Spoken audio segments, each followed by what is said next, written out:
every night is the Rangers Journal night.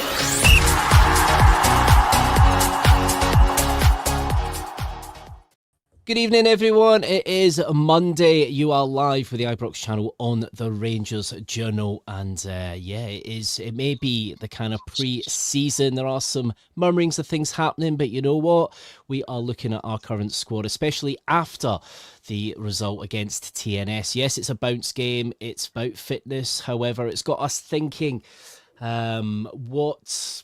Can any of our outcasts make an impression in this team, or do you think that it might be the end for most of them? Obviously, we are going through a bit of a change, and changing not just ownership but in direction as well, with Russell Martin at the helm. So, on tonight's pods, we have a lovely esteemed panel of guests who are ready to give their opinions on the squad. So, first of all, Dave, it's been a long time since I've been on a pod with you. How you doing, mate? Yeah, I'm good, mate. I'm good. Like some signings, like I'm sure the rest of us would, but other than that, I'm good, thanks. I know we're just clambering for sign. Do you know what? It's one of these things, isn't it? You know, not a lot of clubs have made too many signings yet either. So I don't know if we're just being a bit greedy or if it's just. I think we've got that because that Panathinaikos game is looming, isn't it? So we're getting a little bit squeaky bum time. So yeah, understandable, Dave. Next of all, Ricky, it's the Harrogate Loyal. How you doing, big man? I enjoyed it, guys. It's been good. I had a funeral on Friday, a wedding on Saturday, which was fantastic, and they recovered yesterday. And looking forward to tonight. Yeah. I was going to say you're wearing a nice tan there. So you been away anywhere recently, or is that just you absorbing the heat of the minute? I work outside, mate, and that's all that's been. I'm actually going away for a wee week on the Sunday coming, but I work outside. So, see, when you say you work outside, you make me think you're the Diet Coke man. So there we go. So all the ladies are looking out their office window at you. There we go. And last but not least, it is the man, the myth, the legend. It is Ryan. How you doing, mate? Not too bad, buddy. Not too bad. Third day in a row podding for me. I was on the Israeli trail over the weekend. That was brilliant. Really enjoyed that. A couple of good interviews. So we'll wait and see what comes of that. But we've certainly done the groundwork for it. If people haven't watched that, go and tune in. Guys, definitely tune into that. Doe Turgeman. He looks. I get so easily sold on players when I hear him, and do you know what? Just the passion that he was speaking about him, I'm just like, you know what, he could fit in very, very well here. So do check that out, guys. It went out live yesterday. It will still be there on YouTube. So we are talking about our outcasts. So obviously we've got a lot of players in. I guess you could say a little bit of a fairly bloated squad. Maybe for some it's not bloated, but when you do look at the amount of players that are in there's a lot of players, and then not as a lot that aren't playing football and have been either on loan or they've come back, or there are some youngsters that are kind of trying to break through and it's not quite happening for them. So if you got any in the comments, guys, let us know, and hello to everyone in the comments this evening.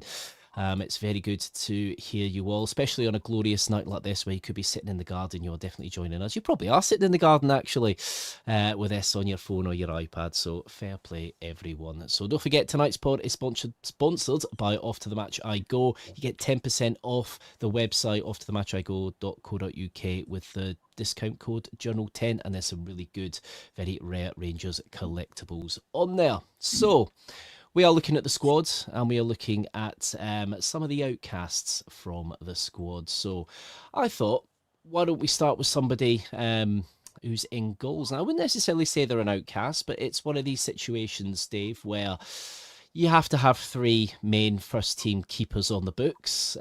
Kieran Wright, do you think that if you're an aspiring goalkeeper, this might be more on him more than anything else? Do you think he might want to look for some first-team football somewhere, or do you think he'll do the Andy Firth and just be happy to be there at the party? What do you reckon, Dave? Oh, you're muted, Dave. It's even better, isn't it? I don't know. It's a tough one because I think with keepers, there's two schools of thought, isn't there? You know, Andy Firth was a bit unique, right? He kind of came up, probably didn't have masses of hope for kind of building a career after here. That was probably the highlight of his career. And we also those videos, you know, not going to be with the club socials, etc. So he was almost living the dream. I think Kieran Wright, as I said, there's almost two schools of thought. I think it's good for him to get out and get some first team football, especially at a half decent level.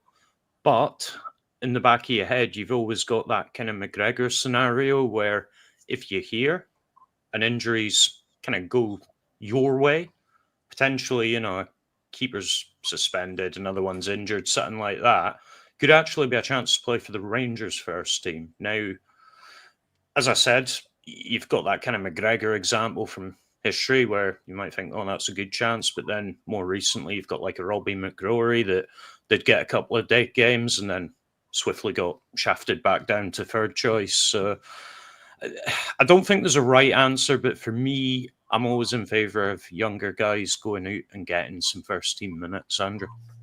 Yeah, do you know, it is a bit of a weird one. It's a bit of a weird one to start with. So I thought I'd start with it. So I put you on the spot a little bit there, Dave. So apologies. But because it is always a bit of a weird one if you are a goalkeeper and you're the third string choice. Now, if you're a Rangers fan growing up, you might be, you know what, I don't want to be anywhere else. That's fine. I'll be here or try and force my way through.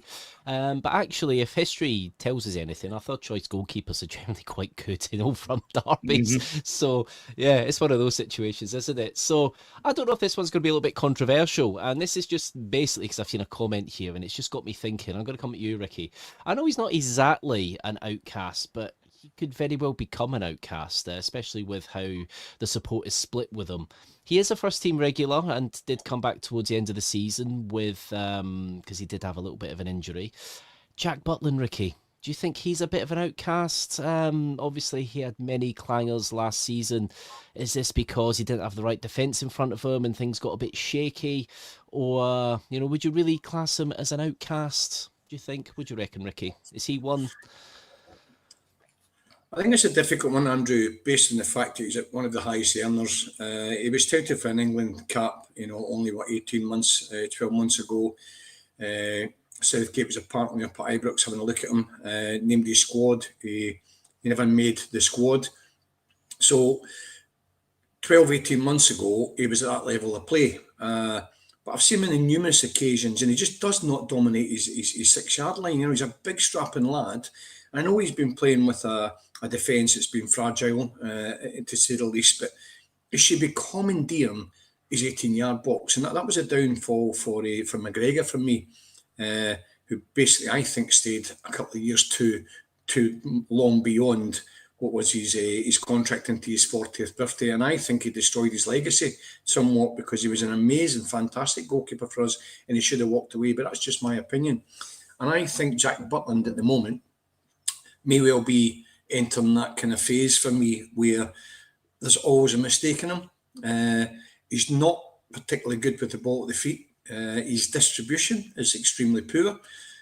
He doesn't dominate his box, which I've already said. So, based on these three things, I would suggest that one of the positions we need to strengthen would be a new goalkeeper. I think because of the wages he's on, he's going to be hard to move, but I would prefer him not to be our number one going into the new season. But again, it brings us back to, like say, Butland, Matondo, which I dare say we'll probably speak about, and people like that who are big high earners, and because of that we can't move them on, mate. And we're in this legacy that Beale left us, and we're all desperate for signings to come in, but unless we get people out the door, it isn't going to happen. These people are not just going to break the bank. They've got a project, and it will take time, and a lot of that project is going to be based on us moving players on to allow us to bring in other players on decent money. At the moment, we can't do that, mate. We cannot keep on going on, losing £17 million a season, basically because of the money we're spending on players' wages. So, unfortunately, until we can move these people on, we are where we are. And Butland's one of those ones for me. I would personally prefer to see him either get moved on or certainly start as our number two, not our number one, Andrew. Number two, not number one. It's definitely a bit of a polarising one. Good comment there from AJ WTF. Butland was great just a year ago. Surely he can do better again. The defence in front of him are terrible. Ryan, do you agree with that? Do you think there's a bit of psychology there? So I'll come to you in a sec, Dave. Yeah, I would say so. He's not turned into a bad goalkeeper overnight. In his first season, he was arguably our player of the year. Obviously, the merits of Southgate coming to watch him with a potential England cap. If he's a bad goalkeeper, you don't see the England manager at Ibrox scouting him for potential. There's generally been kind of circumstances that have been kind of there, one mistake after another. I remember there was a bad penalty he gave away at St Mirren away. I think it was in Boxing Day. where he hesitated and he came out and absolutely clattered the guy. The bad game at Motherwell just a few days after. Bit of a calamity at Old Trafford where he's punched the ball into the back of his own net. So it's just a kind of a series of things, and we probably would like to have been in a situation where maybe we should have taken him out of the team a bit quicker than that before things actually get any worse and his confidence get any more shot than what it was.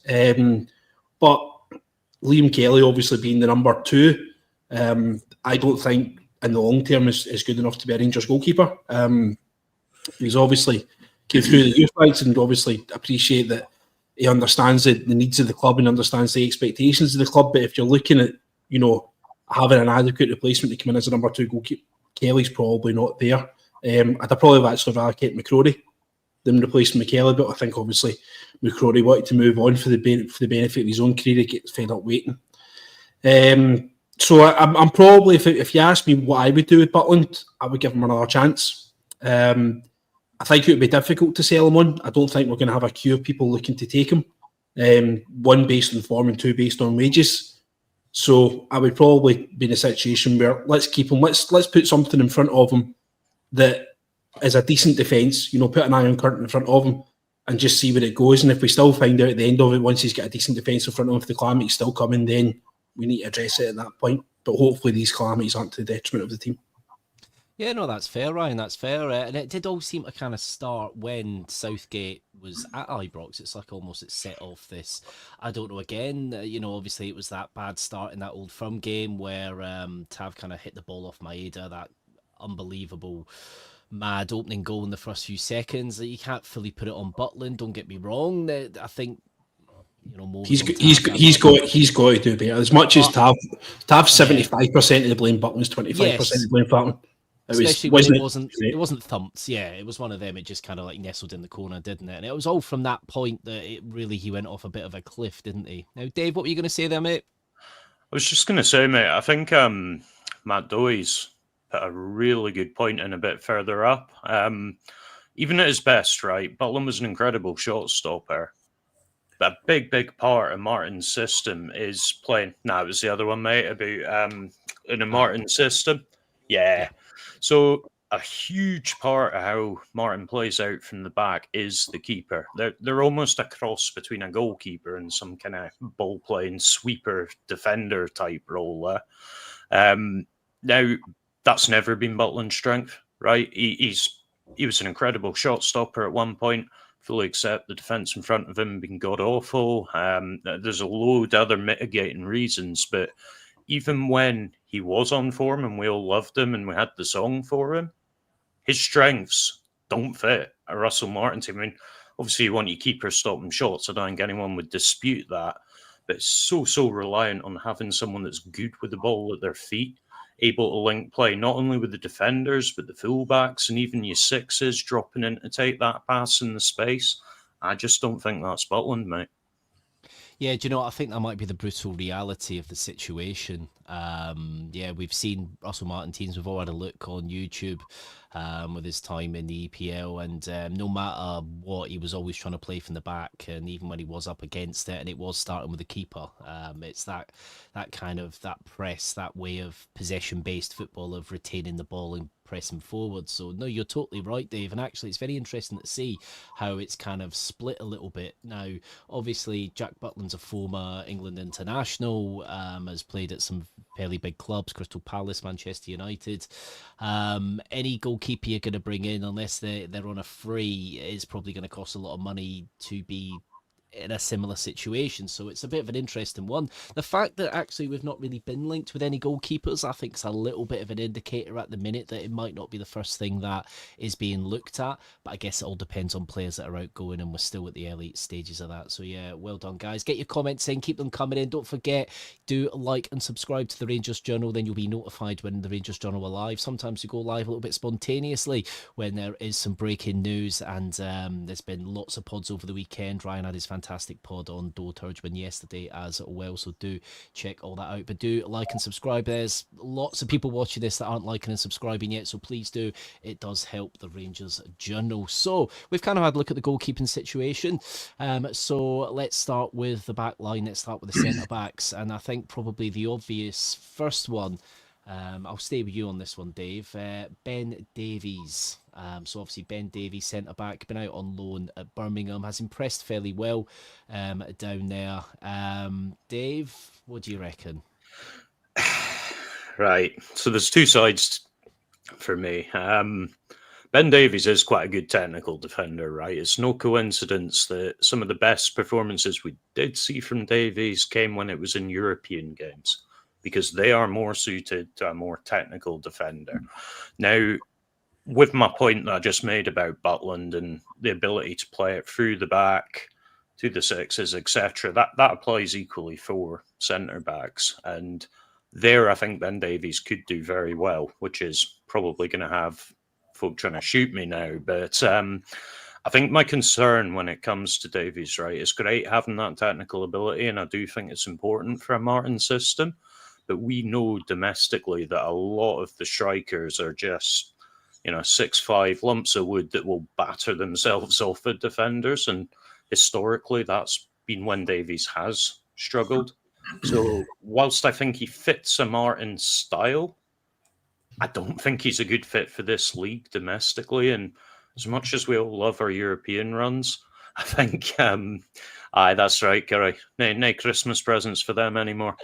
I think as much as he fits a Martin style, I don't think he fits the league. And that is why I think a lot of fans are so dead against Davies, because we've seen him trying to play here. We're all aware of his technical skill, but we know as well that he gets bullied sometimes. There's no easy way of saying that. He just gets bullied sometimes. So for me, probably wouldn't want to see him back, but I can 100% why Martin would be quite interested in having him in the team. So he might have that little bit of technical ability that might just keep a hold of him. Okay, Ricky, do you reckon that's right? Do you think that Ben Davies good with the ball at his feet at times? Do you think that's something that might attract Martin to keep him for the system, even if it might be a backup? Yeah, now we need a lot of players in our squad, and we certainly need quality. I would suggest that we probably need 4, if not 5, probably 5 centre halves that they can come in and play, because he'll probably play with 3 at the back and the 2 wing backs.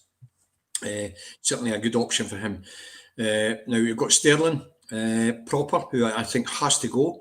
For me, he's just a loose cannon in that league. And then you've got Tav, who I'm actually quite impressed with personally. When he was playing in the back 3, I thought he was quite demanding of the ball. He reads the game well, and he became a little bit of a better defender playing alongside somebody in the back 3 position. He tends to lose his position when he's out wide because he's always bombing forward. So Tav would be another option. If we get Connor Cody in, which I'm hoping we will do, you've then got Enciala, who we all really, think that the boy's going to come on a career with us. So the 5th person could be Ben Davies. Now, there's other areas in the pitch we need to strengthen with this so-called money we've got. I'd like to think if we sell players, that'll add to the 20 million. Whether that's going to be the case remains to be seen. But I believe Ben Davies playing on the left side of a 3 would be an adequate player for us, especially in domestic football. He's not a bad football player. He went to Liverpool for a good fee. So somebody saw something in Ben Davies when he was playing at Preston. And when he was down at Birmingham, he had a really good season. It's a tough league thing with First Division. He never get bossed about down there. So maybe he's grew up a little bit. I don't know. But Martin did say that he's going to come in and have a look at the squad as of last Monday, and he'll make his decisions and what he thinks of these players will give them all another chance. The whole lot of them, the one person, there's another one we'll speak about later on, Cifuentes, but we'll speak about him later. Out of all the defenders, I think he's the one that Russell Martin might keep on. Okay, so he's the one you reckon he might actually keep on. Just a quick one. To make the 5th defender, though, mate, I'm not saying it would be the starting defender, but we need quality across 5 central defenders, and I think he'd be one of the 5. Why not? You reckon he'd be one of the 5? We need to spend the money in other areas. We need wingers. We need a decent striker.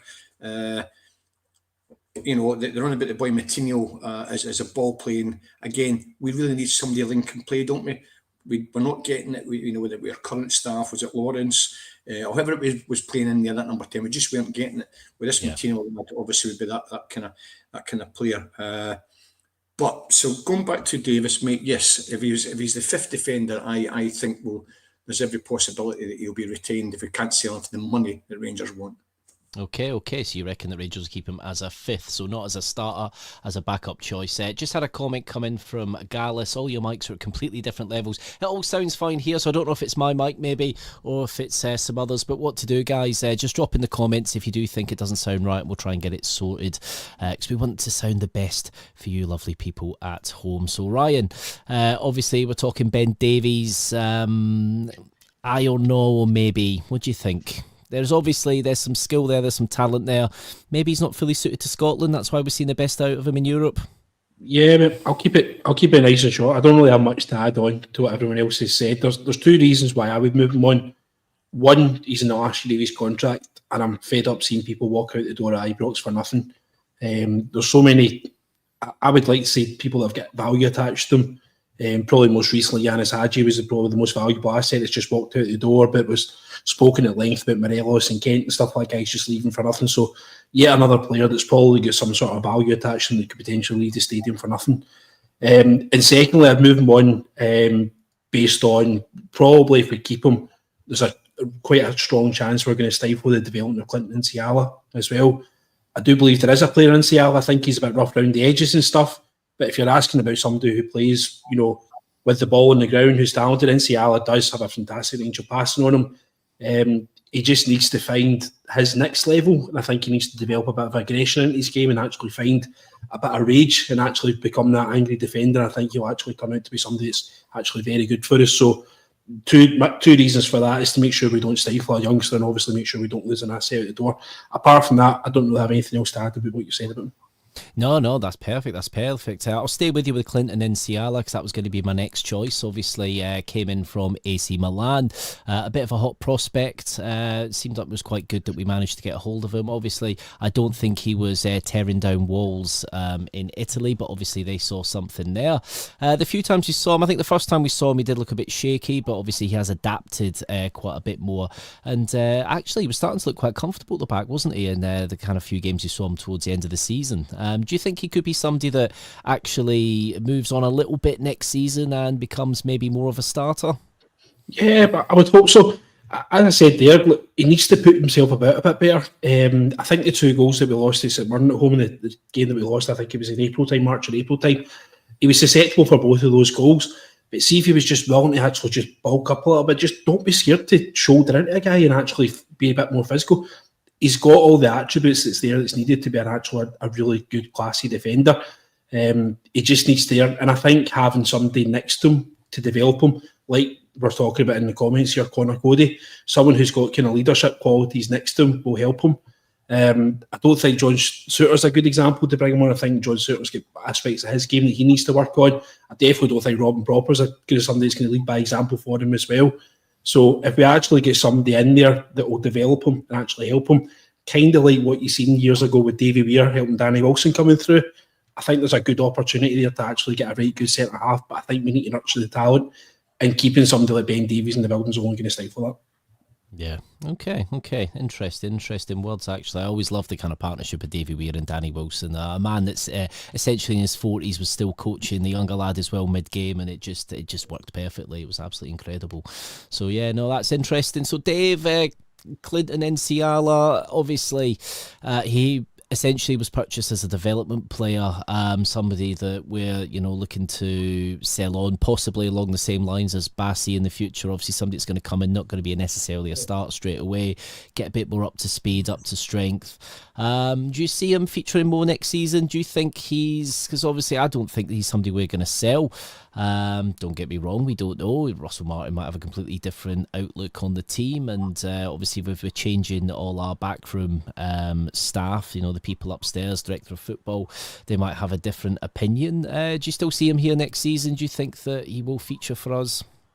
Yeah, I think he will be here next season. I mean, we've obviously bought this boy as an investment, and he's not done anything last season to increase his value like, say, Nigaman did. where, you know, he came into the team, putting some performances, people took notice. NCL, I think, had quite a mixed bag, and obviously it was that game he was hooked off very, very early. Not necessarily all his fault, as Barry said at the time. You know, could just as easily have been Proper, but nonetheless he was hooked because they were both honking. So I think for me, he could actually thrive under Martin. I think, again, you've got that quite technical player, and his passing range is incredible for a youngster. Some of the passes that he was pulling off, even when maybe his defending wasn't the best, make me think that there's definitely a role for him. To answer Gary, no, I don't think he should be our starting centre-back next season, but I think there's definitely a role for him.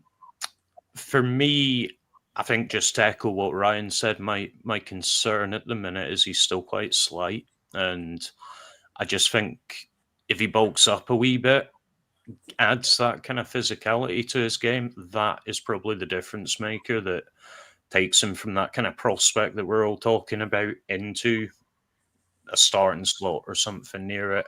Experience bulking up a bit, but his technical ability and his passing range make me think he'll 100% be here. I think that's the thing. I'm not sure if it's like an underestimation, but obviously a lot of these guys are young when they're coming in. But I think a lot of people don't realise the physicality of the Scottish game. And it's quite apparent when you see some of these players in Europe, and it's a completely different kettle of fish. It's more of a technical game than a physicality game. But yeah, no, that's it. I think we've covered a lot on NCL there. So I think it's a nice little segue into Robin Proper. Now, obviously, a lot of people would say Robin Proper is somebody that was essentially purchased as a first-team player, had a very good season out in the Netherlands with 20. He was part of the best defensive lineup before he came to Rangers. Ricky, it kind of does look like there might be a move for him to go back to his homeland. It looks like he might be possibly going back to 20. Do you see any part of him staying here at Rangers? Do you think he suits Scotland? No, I think the boy's under a lot of pressure every time he steps on the pitch, and I think you can see it. I think he plays with a lot of nervousness. Clearly, that wasn't the case when he was with 20. He's came over, he's been for a season now, and I think he knows it ain't working for him. Ryan's made a very good point there about Ben Davis, actually. I didn't realise he was in his last year, so between and forgetting about Suter, Davis would actually be the 6th central defender. We need to sort of get rid of Proper first and foremost, and then the next one out the door would probably need to be Ben Davis, because we can't afford to be carrying 6 central defenders when we want to have a kind of streamlined, adequate quality within our squad. I mean, I think he probably wants to go with 20, 21 players. So those two will probably need to go. But Robin Proper, if there's any money at all on the table for him, which the media report that there is money there from 20, I'd be taking it. But everything's going to happen as of tomorrow. The 1st of July is when the merry-go-round starts. That's when players out of contract are ready to walk free, and that's when the jigsaws all start taking place between squads that are losing players on a free, and then the money is spent to fill those gaps. So I fully expect things to start happening for our club as of tomorrow, going forward over the next week or two, to try and get that quality position players in that we need to take on Panathinaikos. And I think that's just all we're asking for, fingers crossed that will start happening. But yeah, Proper is the first defender that we need to try and get out the door. If we can get some money for him, get him off the wage bill, because he's not influencing any of our other defenders at the moment.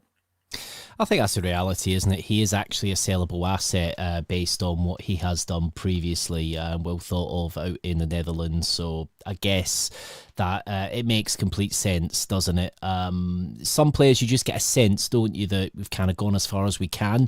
Very similar to Ben Davies in some respects, and you kind of, I guess, don't need two of that, in that situation. One interesting one, let's go for it. Right back, Adam Devine. Now, I think his contract expires today, Ryan. You don't see that being extended, do you? No, I don't at all. Adam Devine probably comes under the same kind of heading as like Kieran Wright, where he's came to Ibrox, he's went through Auchenhow, he's went through the youth system. He served an apprenticeship. He's learned how to be a professional footballer through the club, and he's now going to go into pastures now and try and basically make a living in the game. Feel sorry for him. I thought he'd a couple of games. It's under Gerrard, was it? Gio, was it? That he had a couple of decent games. I think there was one game in particular up in Pittodrie. He had quite a good game. But he just kind of falls through that crack where he's just not quite made the grade. But he's got a young family. He's got a kid that he's got to look after. So he's got to do what's right for him and right for his family. And I think probably you'll see him plying his trade somewhere in probably the lower leagues of England later on next year. With players like Adam Devine, Ryan, do you think that we might stifle their development a little bit? Obviously, things haven't been rosy in the garden over the past few years.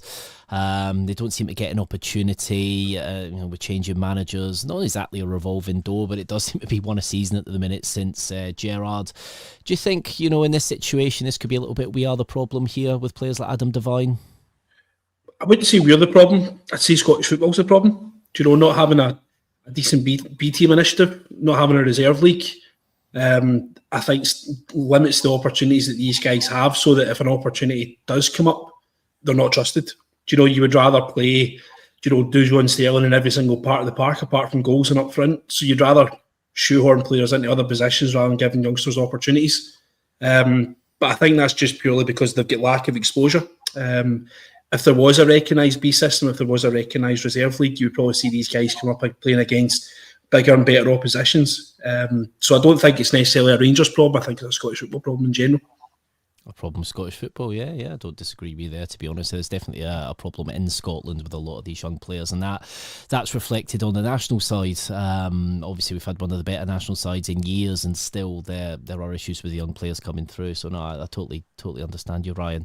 Lots of great comments coming in, guys. Don't forget, do subscribe to take part in the chat, guys.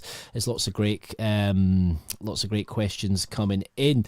Obviously, Curry's in the chat. Davies and proper carbon copy defenders physically, yeah, they are. They really are. Can't stand Davies, he pulls out headers. Yeah, that's something that's frustrating if you're a defender. I don't know if it's because he's just a little bit smaller. Doug's got a question here. If Martin's system works and we dominate the ball 76 to 85%, are Davies' issues reduced as the opposition are more nurtured if we are dominant? I think we kind of covered that a little bit earlier, with the kind of system that we play. So it's very likely that he probably would work a little better in there, but you still need a solid defender. I've always been a fan of at least having one defender that's just willing to dive into anything and smash the ball clear. You can have one technical and one that's a Marvin Andrews that's just going to get stuck in and just make sure he puts his head through a wall, to be honest. There we go. So lots of good questions coming in. Good one from David here. Yeah, this is something I think Dave covered. Davies, I guess his level probably is English First Division. He did do well, different type of game. A proper, I would fly back to Holland, would keep Suter and Enciala. Tav did okay at centre-half. I guess it depends on what game you're watching at centre-half. I think that was a bit of, I think one game he did okay, one game not as good. But we won't be talking about James Tavernier today, so I think Curry won't set the comments on fire, because he'll definitely be our starting right back and captain next season. There we go. I can hear some angry typing in the background. So let's move on. So of course we've had Leon Balogun leave the club, going to see out his days in the sun, which has got a nice poetic end there. Robbie Fraser still contracted to the end of May 2026. Dave, Robbie Fraser, left back. He was at Livy, wasn't it, last season? Had a fairly decent time there. Obviously, Livy regained promotion, so he did help there. Do you think Robbie Fraser has a shout in this team this season? Obviously, there's a lot of competition for the left back berth at the minute. So, I don't think Robbie Fraser is going to be a starting left back, right? I do think there's absolutely a place for him in the squad, though, as a backup player. He had that run of games towards the end of the previous season where I'm not going to sit here and say he was amazing, but I certainly didn't think he looked out of place. He did quite well. He, by all accounts, had a reasonable season with Livingston. Obviously, as you mentioned, helped them get promotion. And I think we need to bear in mind that this, I think a lot of our fans have this idea that we're going to go out and say, sign 20 players, we're going to sign a whole new first team, plus a whole new set of backups. It just can't happen, right? That isn't going to be a thing.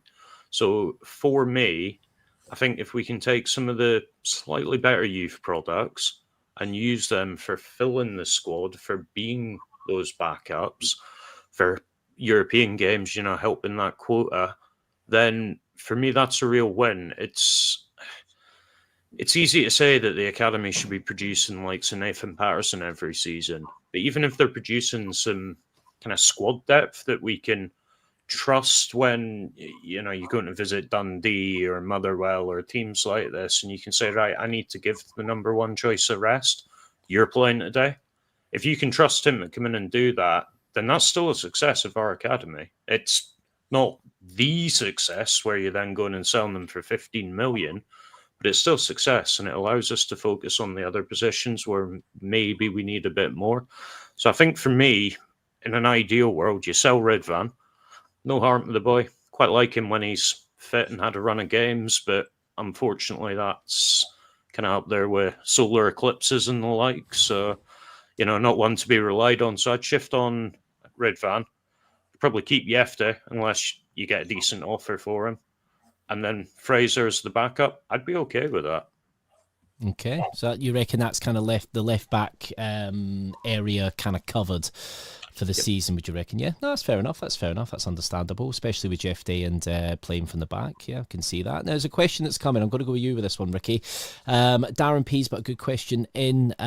Do you think fans will show the patience required from the new board? They aren't going to make a panic sign-in or be forced into sign-in for qualifiers. One sole player covers any losses from Europe. So I guess it depends what player you're selling. Ricky, do you reckon the fans will show the 49 Enterprises? I still refer to them as that, essentially Rangers now. Do you think the fans will show patience, or do you think as the qualifiers get closer, we'll be a bit more squeaky bum? What do you reckon? It's a multitude of reasons why I think the Rangers fans could go either way, Andrew. It's how we start the season. It's how we recruit. If we recruit well, then of course the Rangers fans will be behind the board. If Russell Martin produces a style of football that we can all get excited and get behind, and again, of course, we will back the manager, and in turn we'll be back in the board because everything will be rosy. When you start losing, games which knocks us 5, 6, 7 points behind Celtic, get knocked out of Europe, but this all seems to happen within about 2 or 3 games, generally every season before Christmas. That's when the board then will start, and any manager always comes under pressure come October, and the other managers have all lost their jobs around about that particular period. So all the recruitment's key, Andrew. If we get all the kind of attributes and we get the balance right and we get everything that the board are promising us, and I've got no reason to believe that won't happen, then I think the board will get more than enough backing from the players, from the supporters. It's just the style of play, Russell Martin. I think every single player in that system he likes to play all need to be comfortable in the ball. They all need to want to take the ball, and that's the difference, So yeah, it all depends how we start. Recruitment's key. Start well, and then let's build the momentum, and let's go for it, and let's get 100% behind everybody in the club, because all we want is success, isn't it? Yeah, do you know what?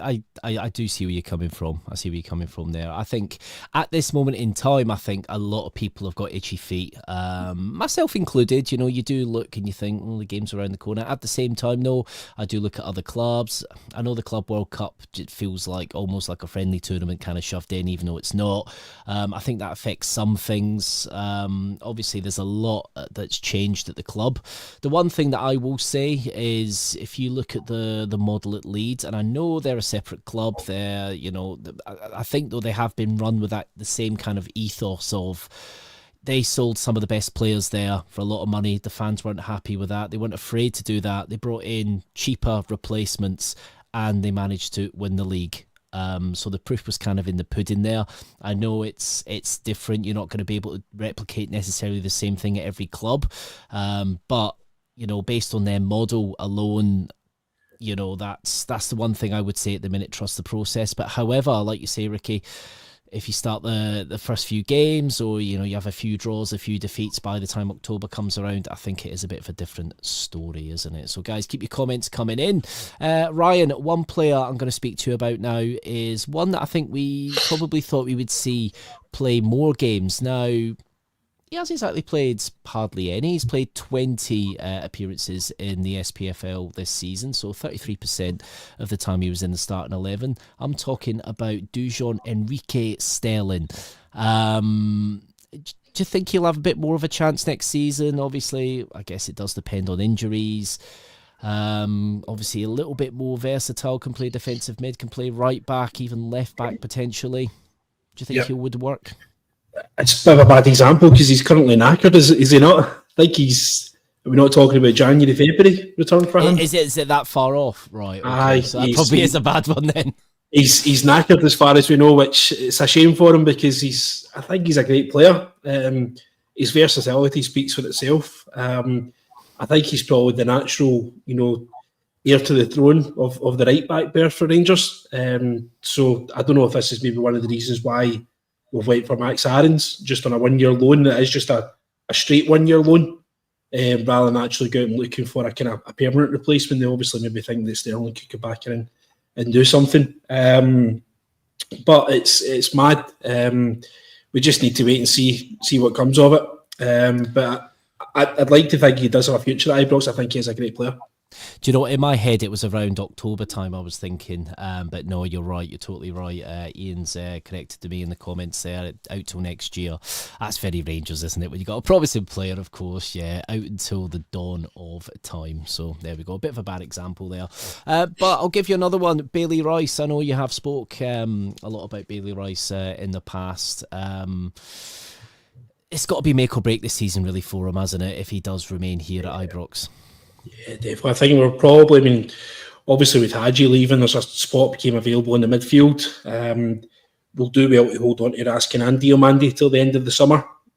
So, you know, there's talk about Rami playing the centre midfield and stuff like that. It's kind of mad, the stuff that's going on there. So, like you said, it's make or break time. I don't think there's anything physically wise that we managed to do. He's big and he's strong. He's probably developed physically beyond his years. It's now just a case of actually getting him onto the park and now just giving him opportunities. So I'd like to think he's going to play on Sunday against Bruges. You know, why not start him? Get him out there, get him going. We're not going to learn anything from anybody else. You know, what's the point in starting the likes of Diomande, Raskin? I don't even know if they've even reported back yet because there was international duty. So there's a right good opportunity for him to start there. This is his season. Basically, he's either got to do it. It's sink or swim time. You've either got it or you don't have it. I'd like to think he's got it, but guess what? We just need to wait and see. Need to wait and see. Yeah, very likely. Cheers for that, Ryan. Guys, don't forget, like, subscribe, and thanks to Jack Kramer who's reposted the stream on Twitter. So thank you for that. You can all repost. It doesn't cost you anything. Get it out there. We are still keeping you up to date with your Rangers news throughout the closed season. And of course, there'll be lots more content coming up towards the weekend. Of course, we've got the friendly with Bruges on Sunday, which I think we'll all be eager to see the kind of starting 11 for that. Now, obviously, there's lots more younger players in the team, but obviously we are getting a bit short on time, so I think we'll go for some higher value players who are on the fringes. Dave, I'm just going to go right there for it. Kieran Dowell obviously had another decent loan spell with Davies down at Birmingham, obviously helped them gain promotion. Oh, can you see, is there any... Would he work in this system under Russell Martin, or have you just got to say, you know what, we can actually sell him, let's move him on to somewhere where he is applying his trade a little bit better? Yeah, I think Kieran Dowell just needs to go, mate. Could he potentially play a bit of a part? Yeah, you know what, I'm sure he could. Is he going to get any better? Is he going to be the answer to our starting positions? Absolutely not. And I think the worry is if you've got him in there, a bit like if you remember towards the end of the season, we were talking about Lawrence getting all these games when we knew he was away. It's almost the same situation with Dow. Like, he's not going to improve. He's not going to get any, he's not going to add masses to the team. Is he not just blocking a younger guy's pathway at that point? I can see the sense in having academy players as squad fillers, because that gives you a chance to give them some minutes. Hopefully they develop and come good, or you realise, no, they're not going to, and you can move them on. What is even the point in Kieran Dowell? He's just kind of there. He doesn't really do an awful lot. He's not outstanding in games. He's just there. So for me, I think it's time just to cut our losses, let him on the way, and have one of these youth guys that we've just extended their contracts on, taking that squad slot instead for me. Yeah. I always remember when he came on in one of the Old Firm games, and quite late on, and he was taking the ball past people and going forward, and I went, oh, hello, this is what he can do. But in that, I think it was at Parkhead, and in that game, right at the last kick of the ball, he's at the side of the box. He just has to square it to Tav, who's in on goal, and he just puts it over the bar, and that would have been the equaliser to come back from 2-0 down. So, I don't hold grudges, but... yeah, off ski, mate. On you go. So Kieran Dowell, I take it, Ricky, your opinion's the same on Kieran Dowell. As the Clash said, should I stay or should I go? Is it best that he heads to Birmingham if a bid is viable for him there? Well, it will determine again who we release, who we let go. Raskin, if he goes, we can't be too light in there. He is a creative player who. I personally think he's a decent player. I just don't think he get a run in the team. I don't think he get any consistency going. He managed to get that when he was down at Birmingham. I don't know. I don't know what kind of level of money he's on. It shouldn't be that, great. But the one thing we do have to sort of consider throughout the squad, and going back to Robbie Fraser, we do need a Scottish quota for the European squad. So Bailey Rice is a must for us. He's got everything going for him, and he's got to get into that team. So I think we need, was it 7 or 8 homegrown players? Albeit I think Tav is classified as one now, I believe. So if we're going to build in, and this is including the Europa squad, never mind the Champions League squad, we'll still need a quota. So we do need to integrate these Scottish players that Dave's alluding to. But I don't know if there's any younger Scottish players out with Bailey Rice that can do a job in that middle of the park. So there's your answer, Andrew. You're letting these players go because they're not produced under the old management. Russell Martin will give him a shot. He'll give him a run, and if he likes what going back to what I said before, Russell Martin likes all these players to be able to take the ball with confidence in tight positions. That might suit still. It might suit his style. I don't know. We don't know that until the squad comes together towards the sort of a back end of the pre-season, and we'll go from there. But Bailey Rice is an absolute must for our midfield in this coming season because of the Scottish quarter, and he's a fantastic talent. We just need to get it out of him. I think Bailey Rice is one of the few that really kind of excites me when I do see him coming on. Old Trafford, he was fantastic, really held our own. We actually equalised at that point with all the youngsters on the park against the multi-million-pound Manchester United. Yes, we didn't win the game, but he is just one that I just hope can get through and be a regular for us in the first team, because there's too many players that kind of come with promise. We've seen it before. We've seen it, I don't know how many times. There's so many players you can rattle off that have just disappeared off the face of the earth, which is sad. Obviously, we don't have too much time left, but I'll go back to yourself, Dave. I guess the one that there are still people that are in his camp, but I don't think many are now. He was on loan at Hanover last season, scored a great goal in that game. He still tries to replicate that goal he scored against Hibs and indeed Celtic the week after. Rabbi Matondo, contracted for another year, May 31st, 2026, the Welsh international. Could he help us out on the left? What do you reckon? Oh, Dave, you're on mute again, mate. You're speechless. Probably better than me swearing at you. No, look, do you know what? I was doing so well. Sensible comments, and then you asked me about this guy. Rabbi Matondo's just pish, mate. Right? It's as simple as that. That's our expert analysis right there. Well done, Dave. Yeah, you know what? You look at Brandon Barker, right? Yeah. And we all sat here and agreed he was absolutely honking. Yeah. He was He's at Man highly City. rated. Yeah. He was at Man City. I'll have you Yeah, know. no, that's what I was about to say. He's highly rated as a youth, and I think Matondo's come into that same bracket, right? Someone at some point has identified him and seen some attribute, and then been like, he's got a real chance if he can tone out the rest of his game around this. And he just never has, right? He's awful. I mean, I was gobsmacked when we spent what we did on signing him, and the wages we're paying him.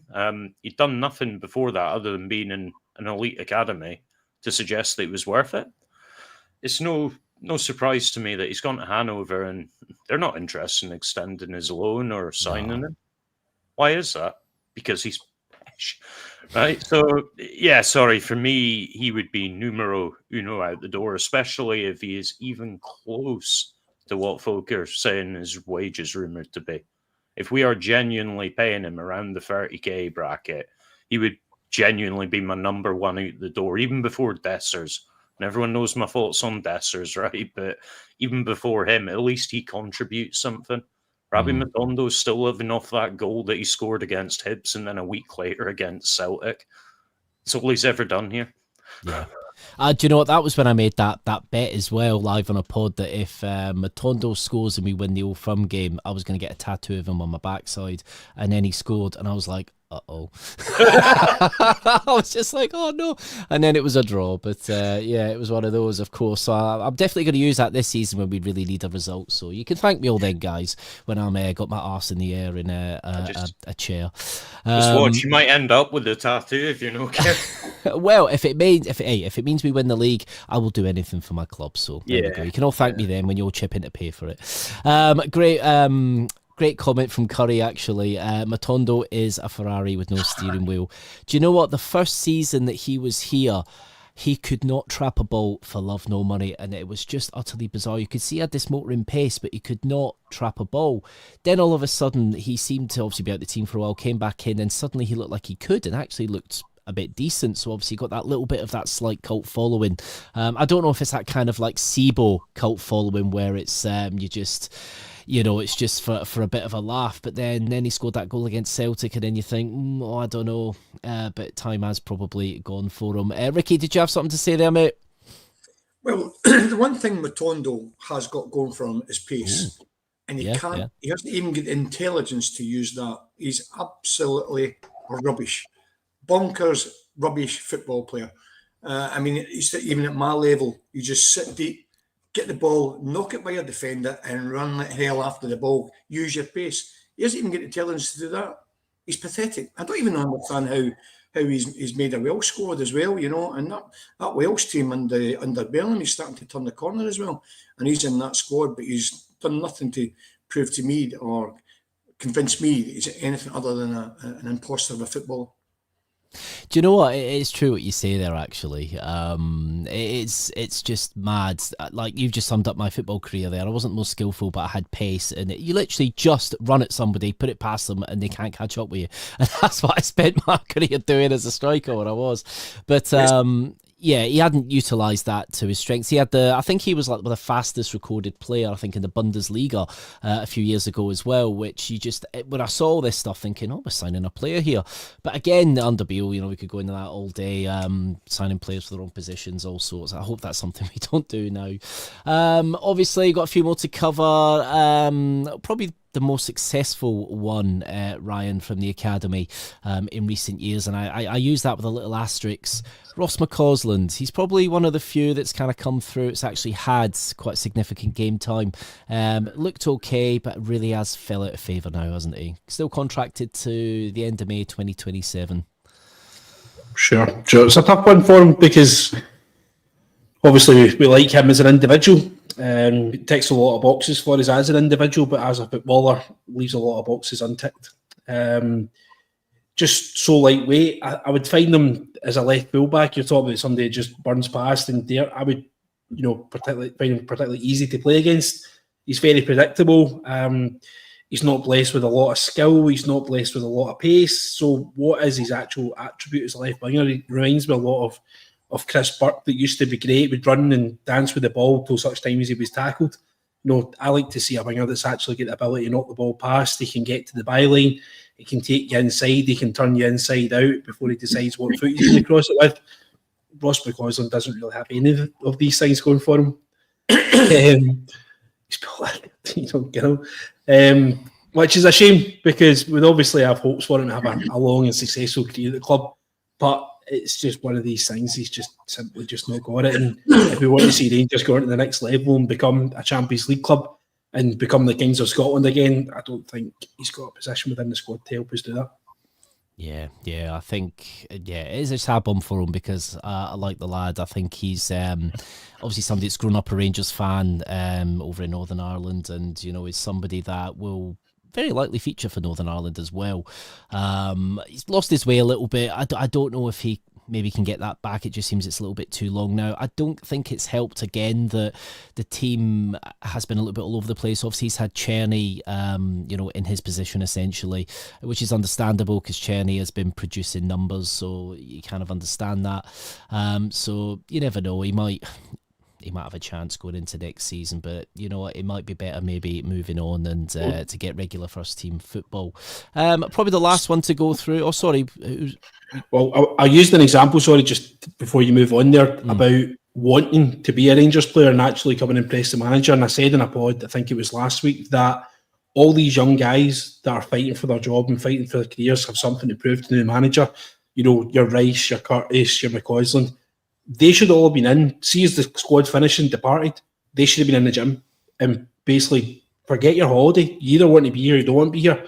But I'm seeing stuff with Ross McCausland. He's in Florida. He's in Disney World with his family.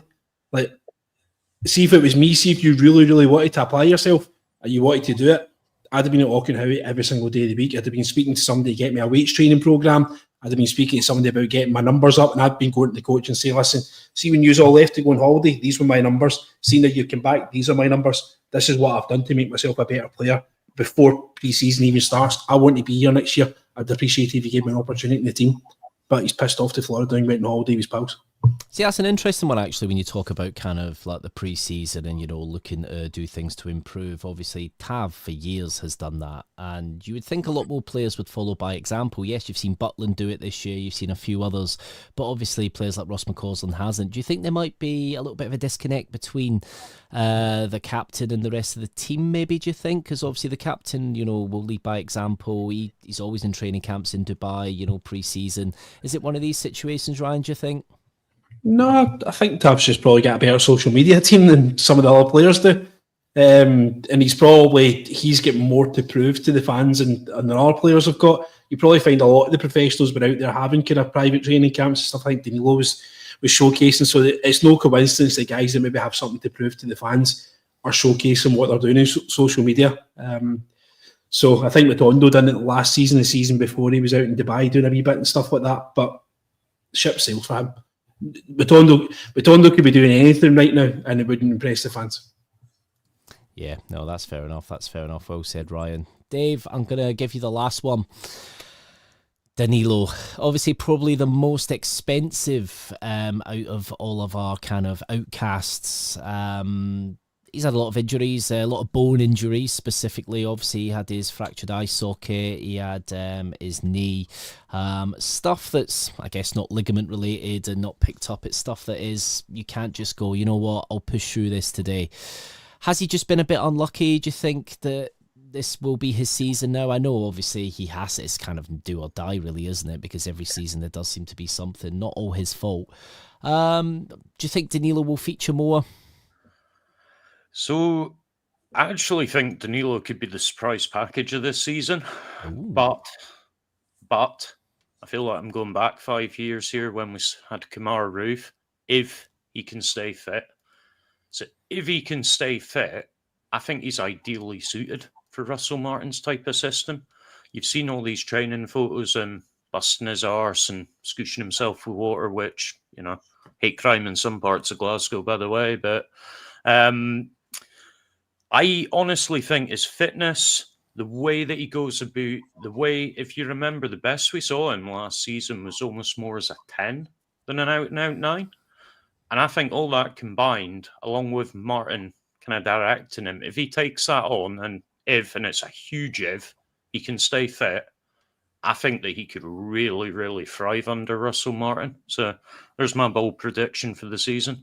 I don't think you're selling him. I just don't see it. I don't think, like you said, he's one of the more expensive signings we've made recently. $6 million. Yeah. Nobody's paying close to that on what we've seen the last 2 seasons. No. So the best thing that can happen for us is he stays a season and he does thrive, and then either we sell him or we keep him, one of the two. But I don't even see a value in selling him at the minute, mate. I just don't. I don't think that, no matter how good his agent is, there's not many folk taking that chance. He has to do it here. And I don't think we'd be willing to take that massive loss. I know, obviously, you have to, and we have been doing it for years, but yeah, that's one of those things. Like you say, I do like him with the ball at his feet. There's been a few times he's been able to score within seconds of us conceding, and he's got that in his locker. He's done it, I think, in 2 Old Firm games, if I remember right. In the cup final, he went up the other end and scored with a great goal. It was a header as well, which he's not prone to scoring too many of. I always remember the Hearts game where we scored the late double, where 1-0 down in the last minutes and seconds of the game, and he pops up with a great goal. I think he might have scored both, if I remember right. He's got it in his locker. We don't see it enough. It's one of those. One I almost forgot, actually, that Ricky was mentioning earlier. Cifuentes, I forget the man exists. We don't see him out much because he doesn't like the cold of Govan. Has fairly impressed out in, I think he was out in Cyprus, wasn't he? The club that he was at there want to buy him, but they don't want to buy him for the amount that we want. They want to pay a lot less. Do you think that maybe he might give Govan a second go? Costa del Govan, it might be warm there today. Do you think he could feature next season? Well, again, he's back. As of my impression is that all the players, international players, arrived back today. I think Cifuentes was back in sometime last week, so he'll get a run at the games. But again, towards the back end of the window, when people are trying to fill the jigsaws, you may well find that the Aris from Greece or MD else in and around that league who sort of seen him perform last season may come in with a bid for our kind of fringe players at the back. That's what was happening, get that mad rush towards the back end of the transfer window. Do I see a future for him? Probably not. But he did come into us from the MLS with a massive reputation. So there's got to be something in his style of play that somebody would maybe want to take on for their particular squad. But a couple of things we just want to point out. On Ross McCausland, he just he seems to run into brick walls all the time. He's an impact player. So anytime he comes on a sub, he's always generally done a job. When he starts, he's absolutely useless, basically. So as an impact player, going back on the quota I was trying to mention earlier on about the European quota, he qualifies as a homegrown player. So it could well be he'll be retained on that basis alone. Either him or Curtis, one of them will end up probably staying because of that quota.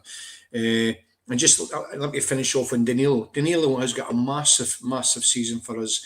Get him fit, get him playing consistency, and this low block football that we, come up against every single game at Ibrox against the majority of the teams. Danilo was the one player that can break that down. He's clever. He can take the ball tight. He can turn. And him and Cherny, when they were playing together, were brilliant. They were always making space for each other. Things were happening. So Danilo, out of the whole three of them, and I say the three of them, Igman and Dessers, Danilo is the player who, in that kind of system that Russell Martin likes to play, which is high energy, brave on the ball, Danilo's a man for that. Keep him fit, and I think I agree with Dave. I think we'll see the proper player that we bought 2 seasons ago. Fingers crossed. Yeah, I like Danilo, to be fair, and I hope we can get something out of him because I'd hate to see him go. I really would. I really think he is a talented player. It was Greece that Cifuentes was in, not Cyprus. I think because also went to Cyprus. Yeah, there's a few Aris sides as well, and that's me just not keeping on track with everything. But right, we're going to do one more. We've went a little bit over time, but it's because it's been quite good chat, and the comments have been absolutely fantastic this evening. Don't forget to like and subscribe to the Rangers Journal, and you can also follow me on Twitter with the Ibrox Channel podcast. It's at the Ibrox Channel on Twitter, Facebook, probably Grindr or whatever other apps are out there. I'm on pretty much them all. I'm on TikTok as well, like a 14-year-old. Now, The last one, I think, is another expensive one. I think there's lots more we can pick out of here because we've got lots of players. But I thought then with this one, Ryan, Bajrami, lot of promise, done very well. Highly thought of internationally for Albania. Scored that goal in the Euros. Yeah, what do you reckon? We've got to give him a chance next season, haven't we, Ryan? No. No. No. Oh, show you working. No, just he's just not got it. It's just one of these ones that he's here. I have no idea what kind of wages he's going to be earning and stuff like that. But he's what has he actually done? I think he's got a half decent goal at Pataudry, from what I remember. He's had a couple of decent games with his man Mark Callum McGregor at the game, but you've signed him as a left winger and he's basically sitting in as to nullify their captain. We need more out of him. He's probably the only non-aggressive Albanian I've ever came across in my life. So it's just, where does he fit in? What job does he do? Was it Malmo scored a goal in Malmo? So I think he scored the first one out in Malmo out there. Right. Just remember I was there.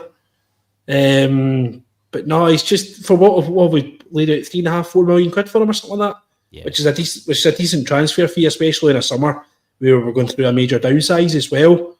So whilst there's kind of some sort of value attached to them, I don't know if maybe one of these other Italian teams would fancy come back and take them in, some sort of Mediterranean effort, but it's not worked for him, it's not worked for us. Let's just get moved on and free it up for somebody else. I think there is a resale value with Bajrami as well, so I think it's one of them that you could look at and go, I know we're not in a situation where we have to sell, but it's one of them you think, you know what, yeah, you could get a good few million. He's still an international, and he starts the majority of the games for Albania. So there'll be something in there that's some sort of resale value. But if you leave it a season where, we do maybe sign a couple of players that are going to come in and be picked ahead of him, then we need to move it, because his value's going to diminish in every single game that he doesn't play for us, and it's going to get to the stage where nobody wants him. So let's just get him in the window. Let's just get him out.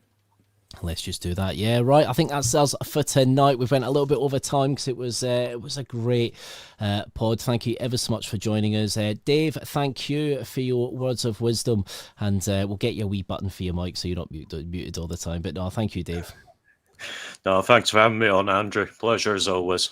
Certainly is a pleasure as always. Thank you, Dave. Ricky, thank you ever so much. Got to top up that tan. You're looking very fresh, my man. And thank you for your comments. Cheers, guys. And I've thoroughly enjoyed it tonight. I love to hear everybody's different opinions. It's brilliant. That's what this is all about. But thanks, Andrew. Thanks, guys. Do you know, it is definitely what it's all about. The comments have been absolutely fantastic tonight. And also, Ryan, thank you ever so much for your words of wisdom this evening. It's always good to hear from you, mate. No problem at all. I'll be away for a couple of weeks now, so I'll see you when I get back. Oh, look at that. Just as the bad weather comes, you'll be off enjoying the sunshine. So fair play to you, mate. You got to do it. You got to do it. And thank you to everyone at home. Like and subscribe to the Rangers Journal. Like and subscribe to the Airbucks Channel podcast.